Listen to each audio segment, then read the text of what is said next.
Good day po mga idol! Ito na po yung update natin doon sa maleta na nasisira yung gulong. Yung lumalabas yung rubber ng gulong. Ayan na po! Ayan na po! Binalutan ko ng sealant. Pagkatapos linagyan ko ng 4 na buto. Kita nyo ba yung buto na yan? Pampatibay yung buto na yan para hindi siya makalabas. So 4 na buto sa isang side, tapos linagyan ko rin ng 4 na buto sa kabilang side. Ayan po, linagyan ko ng sealant. Ay para sa nakakaalaman ng gustong malaman kung ano yung sealant na nilagay ko. Ito na pala yun. Ayan po, Bulkasil ng yero. Binalot ko po sa goma. Binalot ko po sa gulong. Ayan po. Oh, Bulkasil. Baka naman. Advertisement na ito. Baka naman. Kahit isang Pepsi lang o isang Coca-Cola lang na may kasamang Jollibee. Yan. Oy, oh, Jollibee. Baka naman. Isang fried chicken lang. Para sa akin, para sa commercial. Yan po ang inilagay ko na sealant para hindi na lumabas yung rubber niya.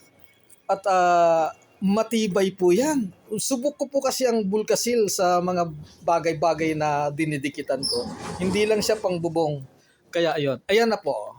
Matibay yan. No? May buto siya para matibay talaga. Ayan. So, 4 yan. 4 yan. No? May buto talaga. Oh. Linagyan ko ng buto. Saka sa kabila may buto rin. Oh. 4 na buto. Ayan. So, matibay ito. Hindi na to. Tapos pre-wheeling din yan na hindi sumasabit yung nilagay ko. Hindi sumasabit. O, yan. O, tingnan natin sa side. Pre-wheeling yan, no? O, pre-wheeling. Tapos ito rin, o, pre-wheeling yan.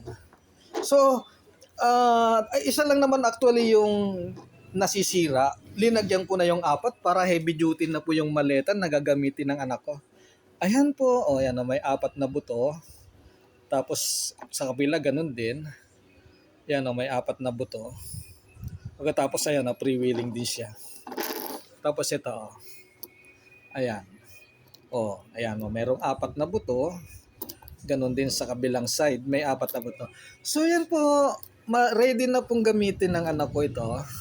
Hindi na po to masisira. Kaya handang-handa na po itong gamitin. Dahil sa Sunday, lalabas na naman po ang maleta na to. Pupunta na naman ito sa Texas, USA. Yun lang po. Salamat. Bye-bye.